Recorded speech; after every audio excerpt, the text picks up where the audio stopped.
కనుమ ఇది చాలా ముఖ్యమైన పండుగ. ఎద్దుల్ని పూజిస్తాం, ఆవుల్ని పూజిస్తాం, అన్ని రకాల జంతువుల్ని పూజిస్తాం. అందుకే ఆ రోజు ప్రయాణాలను నిషేధం చేశారు. మీరు గమనించండి, సెంటిమెంట్ పెట్టుకోకండి. కనుమ నాడు ప్రయాణం చేస్తే ఏదో అయిపోతుంది, ఏం అవ్వదు, దాని గురించి కాదు.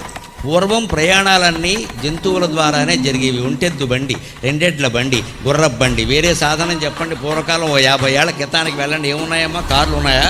విమానాలు ఉన్నాయా? రైళ్లు కూడా ఎన్ని ఉన్నాయా?